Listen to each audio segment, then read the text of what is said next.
আমাদের হয়তো ট্যাক্স কাটে না, কিন্তু মা ঠিকভাবে সেটা কেটেও নেয়। কেমন বলছেন?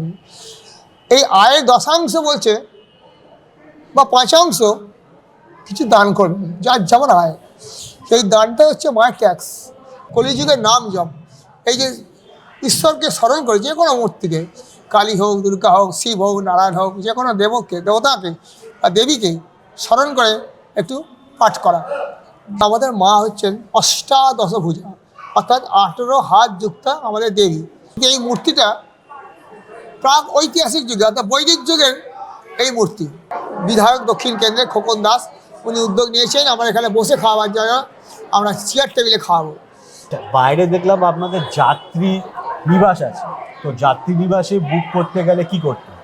এই সর্বমঙ্গলা মন্দিরে আসতে হলে বর্ধমান থেকে মানে হাওড়া, শিয়ালদা কি করে বাস পাওয়া যায়? দেখুন, নমস্কার, বাস ভাইবে আপনাদের স্বাগত। আপনাদের সাথে আমি রতন। আজকে আমরা এসেছি বর্ধমানের শ্রী শ্রী সর্বমঙ্গলা মাতা মন্দিরে। এই সর্বমঙ্গলা মন্দির 5000 বছর পূর্বে কী করে এখানে স্থাপিত হয়েছিল তারই ঘটনা শুনবো এখানকার প্রধান পুরোহিত শ্রী অরুণ ভট্টাচার্য মহাশয়ের মুখ থেকে, এবং সঙ্গে রয়েছে মায়ের কিছু অলৌকিক কাহিনী।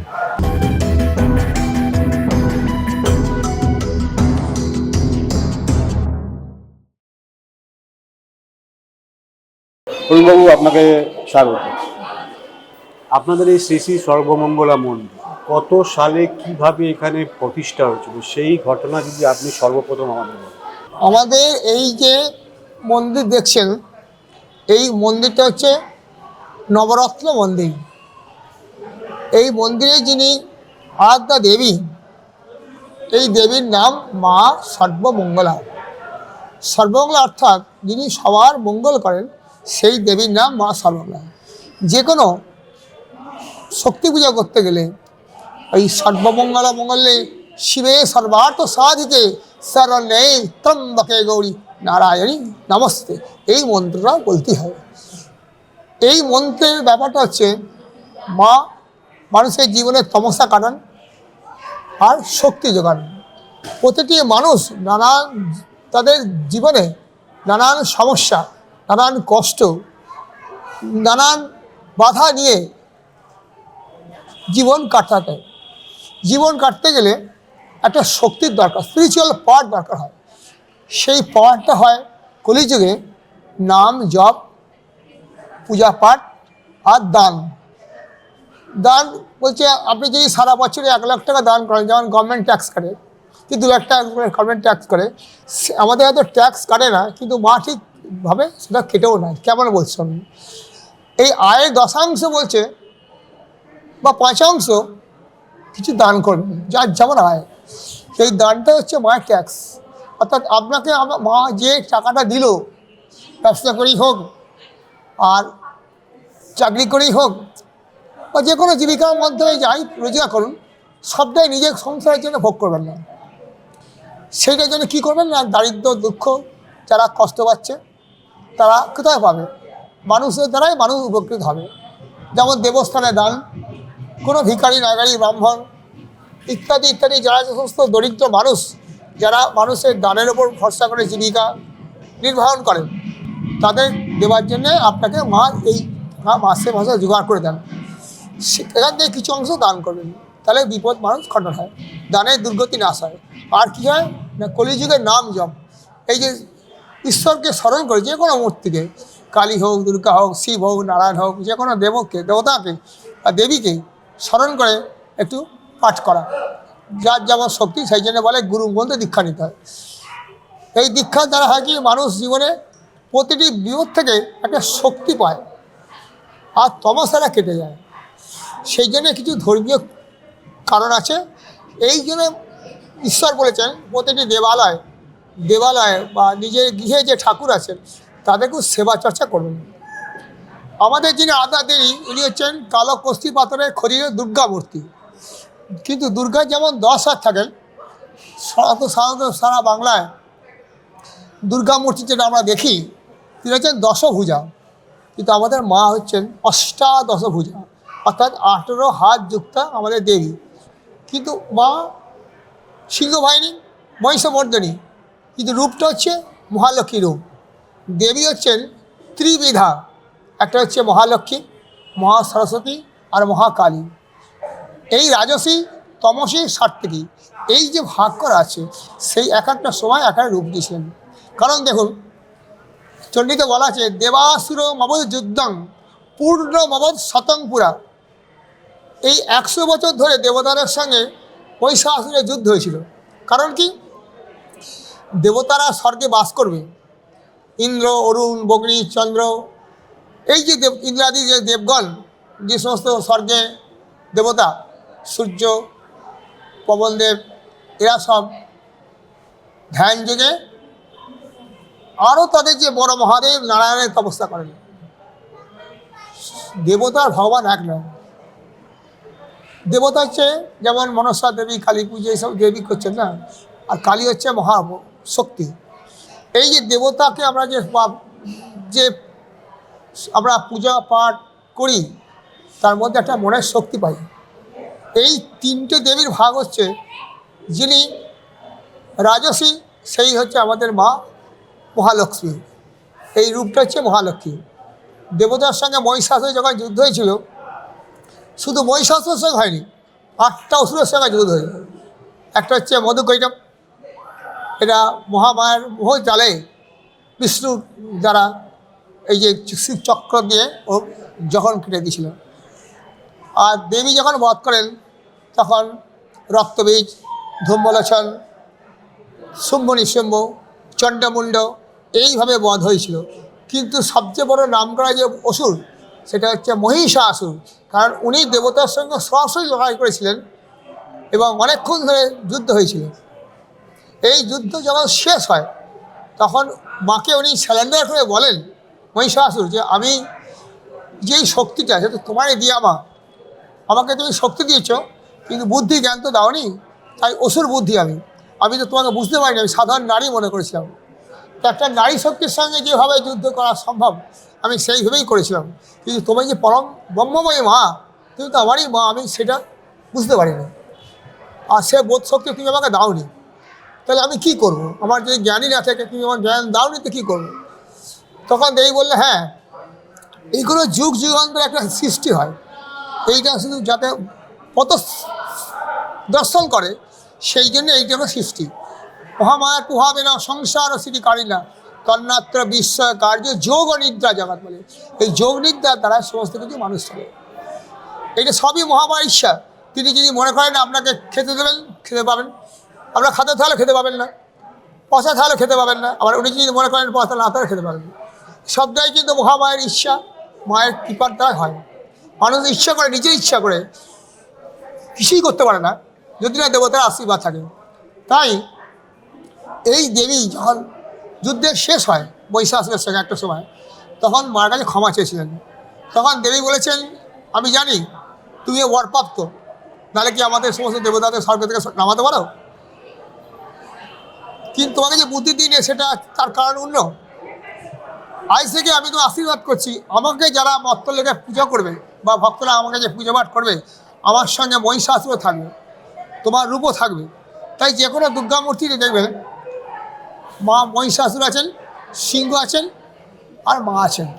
এই মহিষাসুরের সঙ্গে যখন আমরা দুর্গা পুজো করি, শুধু মা দুর্গারই পুজো করি না, ওর সঙ্গে মহিষাসুরের পুজো হয়, মহাসিংহ আছে, মহাসিংহের পুজো হয়।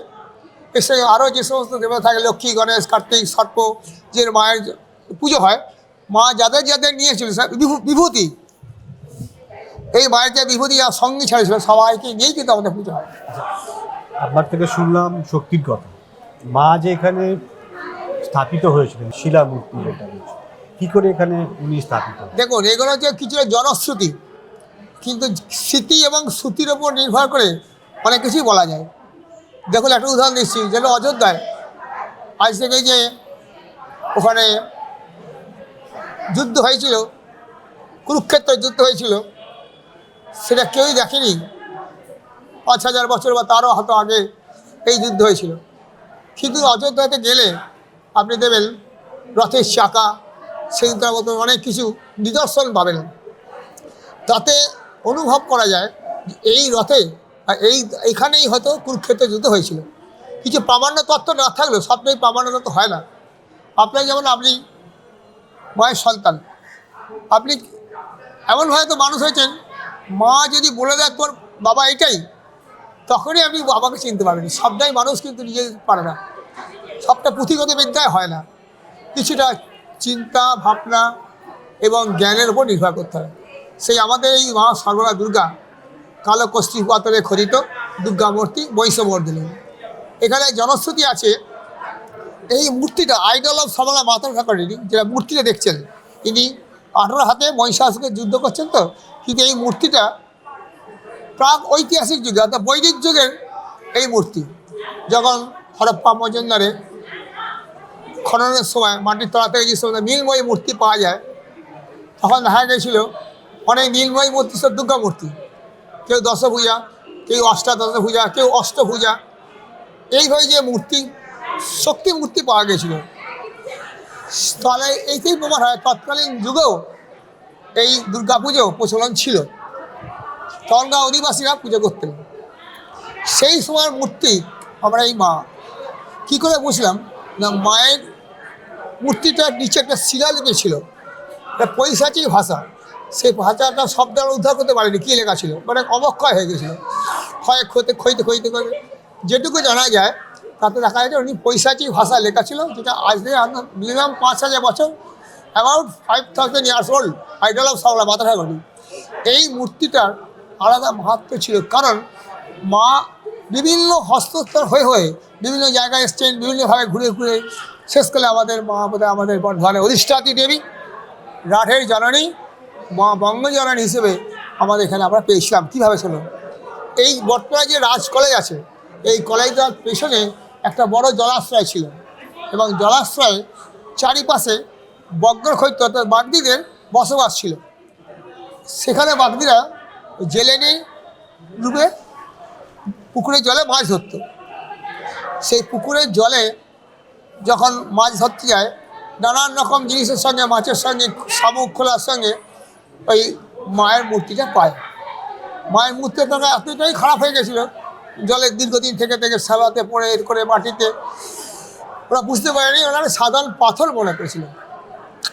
এবং সেই পাথরটা ঠিক আনার পর ওরা এত সৌভাগ্য হয়ে গেল, ওরা চিন্তা করতো যে আমরা আনার পর আস্তে আস্তে আমাদের অর্থনৈতিক, শারীরিক, পার্শ্বিক সমস্ত উন্নতি হচ্ছে, তাহলে এটা কি কোনো গুরুত্ব আছে, এটা ফিল করতো। আচ্ছা, এই মূর্তিটা ফিল করতো বলে তারা তখন কী করতো, যাই খেত তাদের সেই খালে বিলে যে মাছ, ওই মাকে একটু নিবেদন করে খেত। এটা দুর্গা মূর্তি বুঝতে পারেনি, এই মূর্তিটাকে কি ওনারা নিয়ে গিয়ে ওনাদের বাড়িতেই রেখেছিল? ওরা বাড়িতে রেখেছিল। তারপর তৎকালীন যুগে ঘটিং চুন তৈরি হতো, সেই সময় ওরা এই গুগলি ভাঙতো, ওটা মায়ের পাথর মনে করে ওটার পেছন দিয়ে ঠুকে ঠুকে ঠুকে পাথর শামুক গুগলি ভাঙতো। সেই সময় দিনে ওই ঘটিং চুন তৈরি হতো, খোলা শামুকের খোলা, গুগলির খোলা দিয়ে ঘটিং তৈরি হতো। এই দামোদর নদীর পাড়ে, বর্ধমানে যে দামোদর নদী আছে তারপরে ওখানে তখন ঘটিং চুনের আড়ত ছিল। সেই যারা চুলুরি তারা কী করতো, ওই খোলাগুলো ওদের কাছে কিনে নিত। সেই খোলা কিনে ওরা ঘটিং চুন তৈরি করতো, যেখানে দেখা যাচ্ছে এই চুনটাকে গোলাতে গেলে অগ্নিকে দগ্ধ করতে হয়। সেই পাথরে ঢুকে গেছে মা খোলার সঙ্গে, অগ্নিকে দগ্ধ হচ্ছে।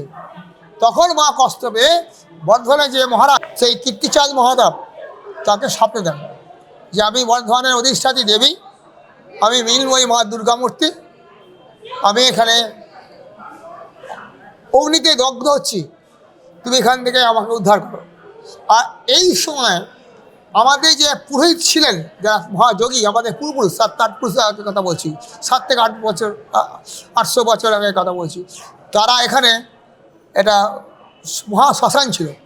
আর এই যে বাঁকা নদী দেখছেন এখন আছে, ওটা খুব জলাশ্রয় ছিল, শক্ত, সৎবহুল, এবং আরও কাছে ছিল, আস্তে আস্তে ক্ষয়ে ক্ষয়ে ক্ষয়ে সরে গেছে। এই ঠিক শ্মশানের তীরেই, জলাশ্রয়ের পাশেই এখানে একটা জপ সাধনা করতে আমাদের পূর্বপুরুষরা, তাদেরও মা স্বপ্ন দেন যে আমি মা সর্ববাংলা অমুক জায়গায় আছি, তোমরা আমাকে নিয়ে এসে প্রতিষ্ঠা করো। স্বপ্ন পেয়ে রাজাও যেমন ছুটে আসছেন ঘোড়া নিয়ে, পুরীরা তার আগে পৌঁছে গেছে।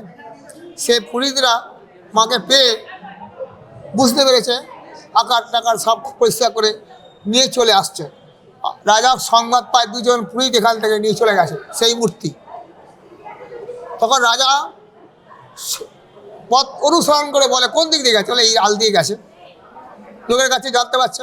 ঠিক সেই জায়গায় গিয়ে রাজা পুরীতে বলেন যে আমি বর্ধমানের মহারাজ, আমি আপনাদের কাছে করজোড়ে প্রার্থনা করছি, দেবী আমাকে স্বপ্ন দিয়েছেন, ইনি কি মা সর্বমঙ্গলা নামে খ্যাত দুর্গা মূর্তি।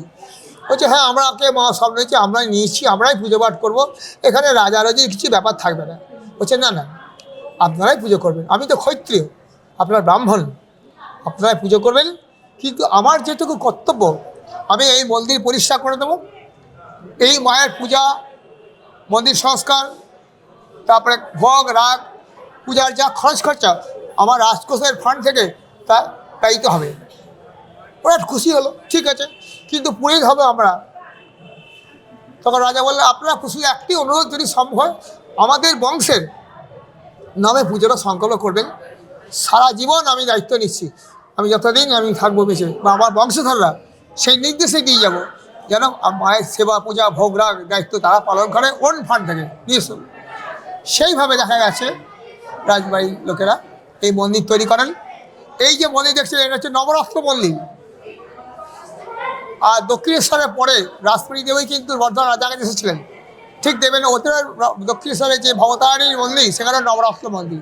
আপনারা দক্ষিণ মুখে মাকে দক্ষিণা কালী হিসাবে হ্যাঁ, দক্ষিণা হচ্ছে দেখুন, ওই তো বললাম মা হচ্ছে ত্রিবোধা, মাই মহালক্ষ্মী, মাই কালিকা, আর মা হচ্ছে মহাসরস্বতী আর মহালক্ষ্মী। আচ্ছা, মা কি পঞ্চমুণ্ডির আসনে আছেন? না না, পঞ্চমুণ্ডী আসন নয়, আমাদের ওই যেখানটা পুজো করতো সেখানটায় দেবীর বেদিটা করা হয়েছিল, যেখানটা বসে মায়ের পুজো করতো সেই ঘরটা হচ্ছে মূল ঘর। ওখানে নটা চূড়ার মধ্যে দেবেন নবরত্ন মন্দির আছে। এই নবরত্ন মন্দিরটা রাজা প্রতিষ্ঠা করেন 1702 খ্রিস্টাব্দে। বর্ধমানে মহারাজ কীর্তিচাঁদ মহাতাব এই মন্দির প্রতিষ্ঠা করেন। তারপর থেকে নিজস্ব ফান্ড থেকে উনি মায়ের সেবা পূজা চালাতেন, রাজবাড়ি থেকে পুজো করতেন। আজও সেই প্রথা চলে আসে। আমাদের বাজায় আসে, কিন্তু যখন জমিদারি প্রথা বিলুপ্ত হয়ে গেল, রাজন্যবর্গ উচ্ছেদ হয়ে গেল, সেই সময় রাজা আর বর্ধমান ছেড়ে থাকলো না।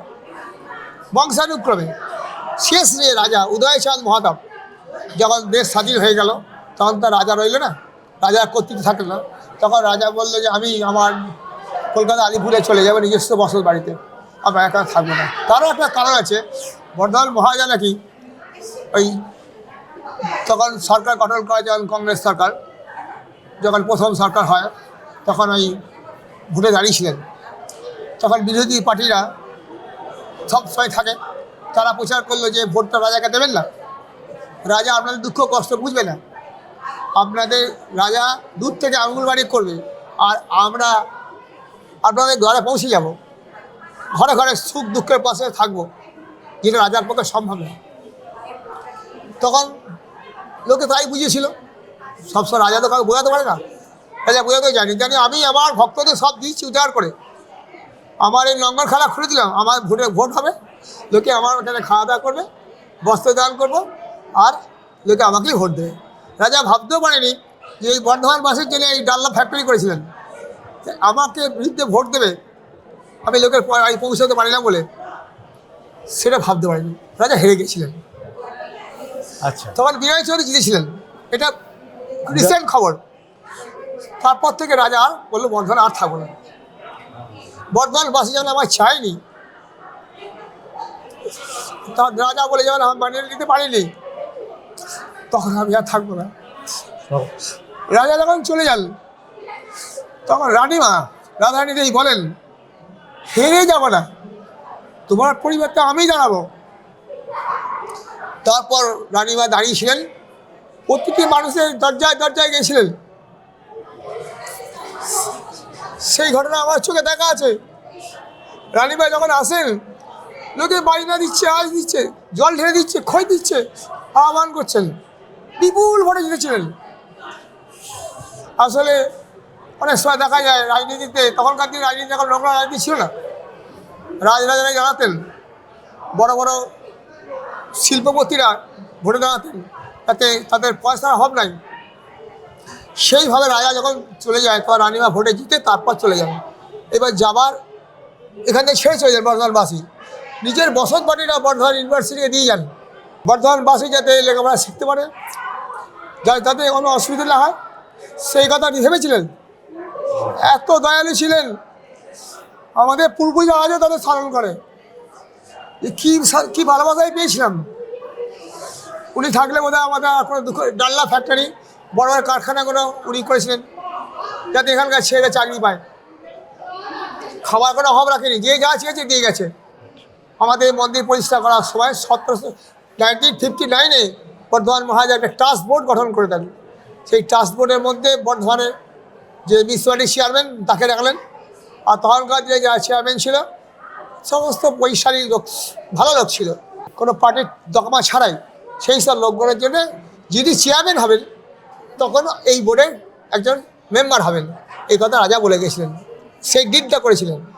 আর 7 জন মোট মেম্বার, 2 জন থাকবেন পুরীর তরফ থেকে, যারা আদি পুরী এখান থেকে বংশানুক্রমে রাজবাড়ির সম্বন্ধে জানেন, রাজাদের অবদান জানেন, মায়ের মহিমা জানেন, মায়ের যারা বংশানুক্রমে পুজো পাঠ হোমযজ্ঞ করে এসছেন, সেই বংশের 2 জন এল্ডেস্ট মেম্বার থাকবে। এবং যারা সেই বোর্ডে তারা পূজা দেওয়ার বিষয়ে অন্যান্য মেম্বারদের অবহিত করবে। সেইভাবে আমি একজন ট্রাস্ট বোর্ডের মেম্বার, আমার বাবাও ছিলেন সেক্রেটারি ছিলেন বোর্ডে। আমি বর্তমানে মন্দিরের প্রধান দায়িত্বপ্রাপ্ত পুরোহিত। আমি আজও সেই রাজ পরিবার, এখন বর্ধমানের এল্ডেস্ট মেম্বার হচ্ছেন সদাই চাঁদ মহাদাম। উনি এখনও বেঁচে আছেন, 104 বছর বয়স। ওনার বংশের নামে এখনও পুজো হয়, আজও হয়েছে, আগামী দিনে হবে। আমরা আমাদের বংশধরকে সেই কথাই জানিয়ে দেবো। আমাদের রাজপরিবারের প্রতি আমাদের কৃতজ্ঞতা আছে এবং মানুষের প্রতি আমাদের ভালোবাসা আছে। আমরা নিজে এই কর্মে যুক্ত, প্রতিটি মানুষকে আমরা সেবামূলক কাজে যতটুকু সম্ভব পার্টিসিপেট করি। আমাদের মায়ের নিত্য ভোগ হয়, রূপোর থালায় মা ভোগ খান। এই যে দেখছেন এই মায়ের মন্দির, এর পাশে একটা শয়নকক্ষ আছে। মা নিজে হাতে ভোগ ঘরে যান, ছাতায় মাথায় দিয়ে। এই যে পুরোহিত, সেই পুরোহিত যারা ছিলেন পুরীদের কোলে চেপে মা যান এবং যখন ভোগ খাওয়ার পর মা আবার স্নান করেন। স্টিল 4 PM, বাবা 4টার সময় মা ওঠেন, তখন রয়্যাল ড্রেস সাজানো হয়। এই ভোগ আমরা ভক্তদের আমরা এখনকার দিনে 50 টাকার বিনিময়ে ভোগ খাওয়াই। যারা কুপন সংগ্রহ 10:30টার মধ্যে করতে হয়, যারা করতে পারেনি তারা বিনা পয়সায় আমরা যতটা সময় একটু করে দিই। মা যেহেতু দুর্গা, তাই মায়ের বার্ষিক উৎসব হচ্ছে শারদীয়া দুর্গোৎসব। এই শারদীয়া দুর্গোৎসবে আমাদের নবরাত্রি পুজো হয়। রাজা যেমন ক্ষত্রিয় ছিলেন, সেই ক্ষত্রিয়র প্রথা অনুযায়ী নবরাত্রি পুজো আজও হয়। প্রাচীন ঐতিহ্য আমরা আজও বজায় রেখেছি। হয়তো কিছু কিছু ক্ষেত্রে নতুন সংযোজন হয়েছে, কিন্তু প্রাচীন প্রথা আমরা দিইনি। আচ্ছা, নবরাত্রির পুজোর কথা আপনি বললেন যে পরদিন প্রতিবাদ এখানে 9 জন কুমারী মেয়েকে বলে দিচ্ছি আমি। হ্যাঁ, এই নবরাত্রি পুজো হয়, মহালয়ার পরদিন প্রতিবাদ থেকে ঘট আসে আমার। আজও আমরা সেই রাজবাড়ি যে জলাশ্রয় বড় পুষ্কর, কৃষ্ণসাগর নাম এখন, সেই কৃষ্ণসাগরে আমরা জল ভরি এবং বর্ণাঢ্য শোভাযাত্রার মাধ্যমে আমরা মায়ের ঘট স্থাপন করি। এখানে জল নিয়েছে ওই রাজার পুকুর থেকেই। তারপর নবরাত্রি পুজো হয় এবং মহানবমীতে প্রতিবাদ থেকে দ্বিতীয়া তৃতীয়া চতুর্থী পঞ্চমী ষষ্ঠী সপ্তমী অষ্টমী সন্ধিকাল পুজো হয়ে গেল। তারপর নবরাত্রি পুজো হয় নবমীর দিনে। তখন আমরা 9টা রূপকে কল্পনা করে ছোটো ছোটো বাচ্চা ব্রাহ্মণ কন্যাকে আমরা দেবী জ্ঞানে পুজো করি। এটার নাম কুমারী পূজা। এই কুমারী পূজা প্রথম বেলুড় মঠের বর্ধমান পরমহংসদেবের আদর্শকে পরিপালন করার জন্য বিবেকানন্দ করেছিলেন। আমরা সেইভাবে মা শারদা দুর্গা পূজা বর্তমানে ওই 9টা দেবীর উদ্দেশ্যে এবং 9টা কুমারীকে 9 জন পুরীর দ্বারা আমরা এখানে পূজিত ঠিক এই জায়গাতেই হয়। বড় বড় সিংহাসনে বসিয়ে আমরা পুজো করি। আর ওই সময় আমরা হাজার হাজার ভক্ত যত থাকে, সে 1টা থেকে আরম্ভ হয়, বিকেল 4:30 5টা পর্যন্ত মায়ের অন্নভোগ প্রসাদ দিই। মায়ের নিত্য যে ভোগ হয় তার মধ্যে থাকে খাস চালের ভোগ, 2 রকম তরকারি, ভাজা, পায়েস, চাটনি, ডাল। আর যেহেতু সেই জেলেরির বাড়িতে উঠেছিল, তারা যেমন মাছে গিয়ে ভোগ দিত, আজও সেই মাছের টক একটু হয়, আলাদা করে রাখা হয়। সাধারণত সব ভক্তদেরকে আমরা দিতে পারি না, কিন্তু একটু থালায়, উপর থালায় বাটিতে মায়ের একটু টক থাকবে, এটি প্রাচীন ঐতিহ্য। আচ্ছা, মন্দিরে ঢোকার মুখে দুটি শিব মন্দির আছে, দেখুন। আর ভেতরে তিনখানা শিব মন্দির আছে। এইটা কবে কে প্রতিষ্ঠা করেছিল?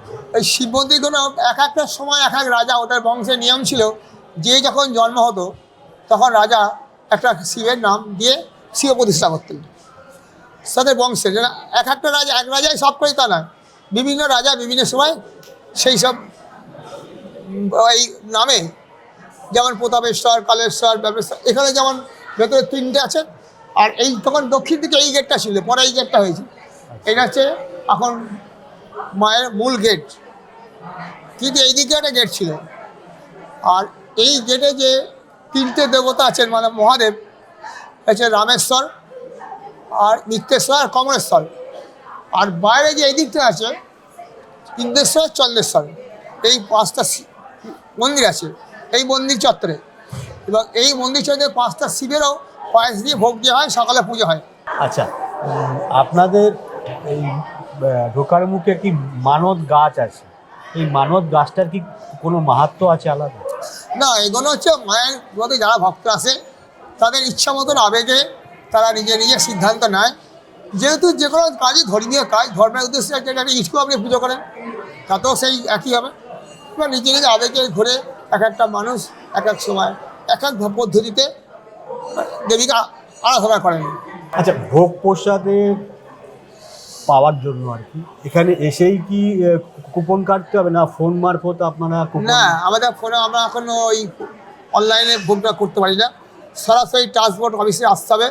এবং মিনিমাম 50 টাকা কুপন আছে, সেই কুপন সংগ্রহ করতে হবে। এমনি মোটামুটি 400 ভোগ ডেলি হয়, আবার অকেশনে 700, 800, 1000, 1200, 2000 হয়, তখন যেন আলাদা ব্যবস্থা থাকে। আর আমাদের বর্তমানে এই এখন যে বিধায়ক দক্ষিণ কেন্দ্রে খোকন দাস, উনি উদ্যোগ নিয়েছেন আমরা এখানে বসে খাওয়াবার জন্য, আমরা চেয়ার টেবিলে খাওয়াবো। এখন 9 পর্যন্ত এখানে বসে খাওয়ানো হচ্ছে, একটা জায়গায় দুটো ব্যাচ হয়। আর যারা কুপন সংগ্রহ করতে পারে না তাদের আমরা ফেরাই না, অল্প প্রসাদ দিই। আচ্ছা, বাইরে দেখলাম আপনাদের যাত্রী নিবাস আছে, তো যাত্রী নিবাসে বুক করতে গেলে কি করতে হয়? দেখুন, যেখানে কোনো দেবস্থান থাকে ভক্তরা আসবেই, ভক্ত এলে তারা খাওয়া দাওয়া করে একটু রেস্ট নিতেই হবে। আমাদের সীমিত ক্ষমতা অনুযায়ী আমরা এই মন্দিরের সংলগ্ন যে জায়গা মায়ের আছে সেই জায়গার মধ্যে একটা যাত্রী নিবাস করেছি। 5টা রুম আছে, একটা রুম খুব বড় বড়, কেন এখানে তখনকার দিনে হতো কি গোটা ফ্যামিলি আসতো। আমরা যেমন 7-8 ভাই বোন, এখন হয়তো নাই ওরকম জিনিস। কি তখন কি স্কুলের কোনো ট্যুর পার্টি আসতো, মানে হলগুলো বড় বড় হল, ডবল ডবল খাট, 700-800 টাকা ভাড়া সারাদিনে। এইভাবে আমরা যাত্রী পরিষেবা দিই। তবে এখানে থাকতে গেলে মোটামুটি তাদের যেহেতু হিন্দু রিলিজিয়াস ইনস্টিটিউশন, সেহেতু হিন্দু হওয়াটাই আমরা চাই। তবে কেউ যদি নাম ভাঙা কী করার নেই। আর তারা এখানে যেন নিরামিষটা খায়, কেন বাইরেকার মাছ মাংস নিয়ে এসে খাবে না। আমাদের যদি শুধু অনলি ফর লজিং আর ভোগের ব্যাপারটা এখানে খেতে দিনের বেলা। আর কেউ যদি বাইরে খাবার নিয়ে আসে নিরামিষ খাওয়ার জন্য অনুরোধটা করি। এবার দেখুন, সত্য মানুষের চিন্তাকে পাঠাতে পারবে না। যাত্রী নিবাসে থাকার জন্য হয়তো বললাম 700-800 টাকা করে 700 ভাড়া। আচ্ছা 700। এবং সেটা আধার কার্ডে জমা দিয়ে একটা এন্ট্রি করতে হয়। এখানে পরবর্তীকালে আইনের সুবিধার জন্যে কোনজন থাকছে তার কি রেকর্ড আমাদের মেনটেন্স করতে হয়। ভাড়া রসিদ দেওয়া, সেটা ট্যাক্স ফান্ডে দেওয়া জমা দেয়, ট্যাক্সগুলো তাদের রসিদ দেয়। এবং অডিটের মাধ্যমে আমরা কোথায় কী আয় হচ্ছে, কোথায় কী ব্যয় হচ্ছে তার সুষ্ঠু হিসাব করে পাবলিকে টাঙিয়ে দিই। এই সর্বমঙ্গলা মন্দিরে আসতে হলে বর্ধমান থেকে মানে হাওড়া, শিয়ালদা কি করে বাস পাওয়া? হ্যাঁ, দেখুন, যদি আপনি কলকাতা থেকে আসেন বাই ট্রেনে, বর্ধমান স্টেশনে নামলেন, স্টেশনে নেমে এখন রিক্সা অটো আছে, একবার সংগ্রাম মন্দির যাবো বললেই সরাসরি চলে যাবে। আবার যদি বাসে আসেন তাহলে উল্লাস হয়ে আপনি নামলেন, নিয়ে ওখান থেকে নেমে ওই টোটো চলে এলেন। মানে বাসেও আসবেন বর্ধমানে, বর্ধমান শহরের মধ্যেই তো মন্দির, সেটা কোনো অসুবিধা নেই। আর এক দিকে সবাই মা সকলা মন্দির চিনে যাবে। অরুণবাবু, আপনি বহুত দিন যাবৎ মায়ের সেবাতে আছেন, মাকে সেবা করছেন। মায়ের এমন কোনো অলৌকিক ঘটনা যেটা আপনার দেখা বা জানা, যদি আপনি বলেন। মা তো অলৌকিক শক্তির অধিকারী, তাই প্রতিনিয়ত অলৌকিক শক্তি মা মানুষের মধ্যে অ্যাপ্লাই করেন। সবসময় আমরা বুঝতে পারি না যে এটাই অলৌকিক শক্তি। হঠাৎ দেখা যাচ্ছে এমন একটা অ্যাক্সিডেন্ট হলো, সব লোক পড়ে গেল বা হতো হলো, আপনি হঠাৎ এমন হয়ে যে যা পড়েছেন যেখানে কোনো কিছুই হলো না। এইগুলো হচ্ছে অলৌকিক শক্তি। আমি যেটা ফিল করেছি এই মন্দিরের ক্ষেত্রে, আমার জীবনের ক্ষেত্রে নয়, মন্দিরের ক্ষেত্রে এই আগে বললাম যে জেলেরির জালে মা উঠেছিল এবং জেলেরিরা দেবী মনে করে ওই পুজো করতে যখন তখন মাছের ভোগ দিতেন, মাছের ভোগ দিয়ে খেতেন। মানে যারা খাবার আগে হয়তো জেলেরিতে খালে বিলেই তখন মাছ, তখন মাগুর মাছ ছিল, ল্যাটা মাছ, কই মাছের ভেজি ছিল, তো সেই সমস্ত মাছের ভোগ দিতেন। তাই আজও আমরা মাছের ভোগ মাকে দিই, কোনোদিন বাদ যায়নি।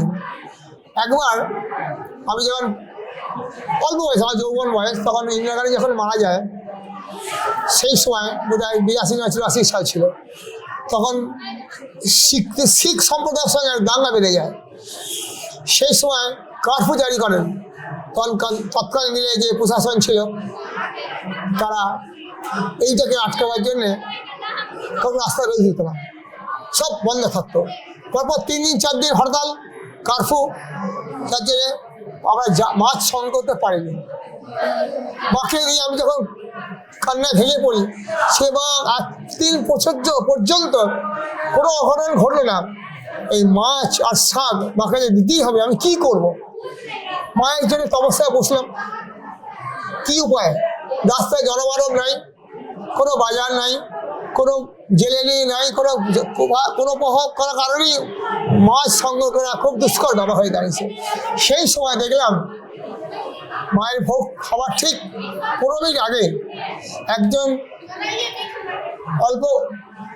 বৃদ্ধ বয়স্কা সধবা নারী বক বক বক বক করে বকতে বকতে একটা চিকচিকি প্যাকেটের মধ্যে খানিকটা মাছ আর একানি শাক নামে দিয়ে চলে গেল। আমি ভাবলাম এই আগে মায়ের ঘরে দিয়ে আসি, মায়ের ভোগটাকে হয়ে যাবে, তারপর ওনাকে সব কথা বলছি। আর একটা অসুস্থ বৃদ্ধ মানুষ, সধবা মানুষ, সেকেন্ডের মধ্যে কি করে বেরিয়ে গেল সত্যি বুঝতে পারলো না। অশেষ ধন্যবাদ। আপনাকে ধন্যবাদ। এই মায়ের মহিমা প্রচার করুন, আমি এটি চাই।